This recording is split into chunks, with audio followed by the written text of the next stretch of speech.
Hey everyone, welcome. Today we're going to tackle a skill that is honestly so important for any nursing informatics student, building your very first annotated bibliography. So have you ever gotten that assignment, the annotated bibliography, and your first thought is, where do I even begin? Yeah, if you felt that, you are definitely not alone. But trust me, by the end of this, the whole process is going to feel so much clearer and a lot less intimidating. All right, so here's the plan for today. Think of it as our roadmap. We're going to start with what an annotated bib even is, then we'll break down the 3 essential parts. After that, I'll give you a step-by-step guide, show you how to find credible sources, and then we'll look at some real-life examples to see it all in action.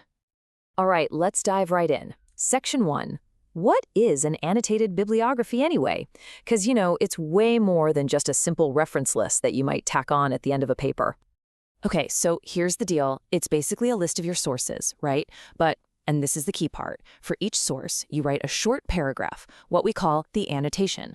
Think of it as your director's commentary on your research. You're not just listing what you read, you're explaining why it matters and what you actually thought about it.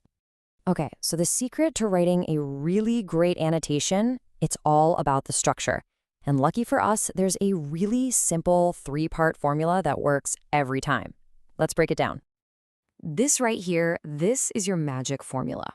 For every single source, you're just going to ask yourself 3 questions. 1, what's this thing about? That's your summary. 2, is this source actually any good? Is it credible and relevant to my topic? That's your evaluation. And 3, how does this help me with my specific project in nursing informatics? And boom, that's your reflection. Summary, evaluation, reflection. See? Totally doable.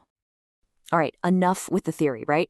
Let's get practical. Here is your step-by-step action plan to get this thing done from start to finish.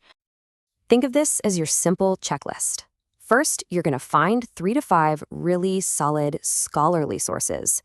Then make sure everything is formatted perfectly in APA 7th edition. We'll get to that in a sec.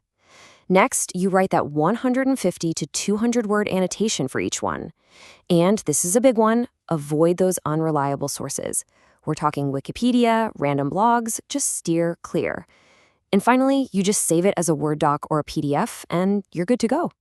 Okay, let's talk about that APA formatting for a second, because getting these details right really makes you look like you know your stuff.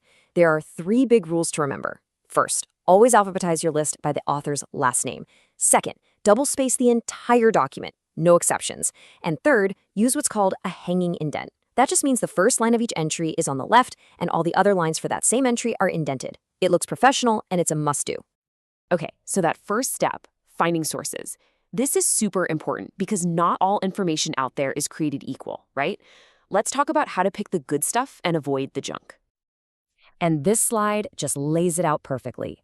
You want to spend all your time in that left column.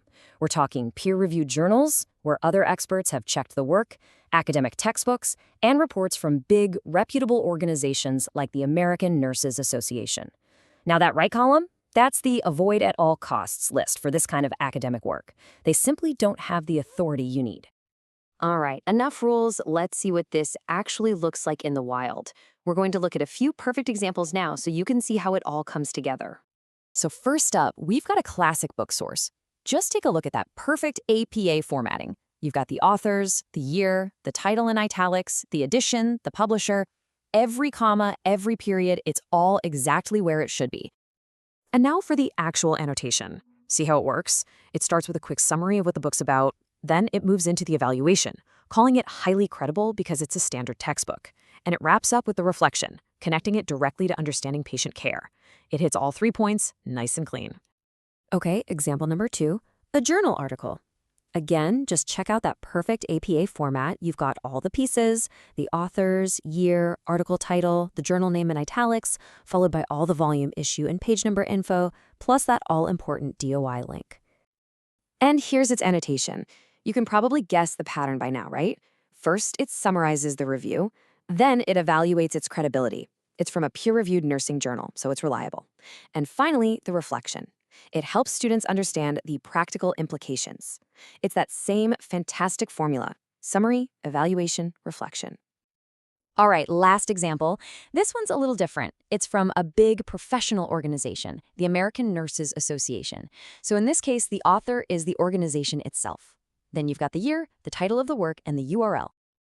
And for the last time, let's look at the annotation. Can you spot the three parts? Of course you can. It summarizes the standards. It evaluates the source as authoritative. I mean, it's from the ANA, so of course it is. And it reflects on its value for understanding quality improvement. This structure just works every single time. So at the end of the day, here's what I really want you to take away from this. An annotated bibliography isn't just another assignment to check off a list. Seriously, this is you building the foundation for your entire research practice. Learning how to find good sources, figure out if they're legit, and connect them to your work, that's a skill that will make you a sharp, evidence-based practitioner for your entire career. All right, that's it for this one.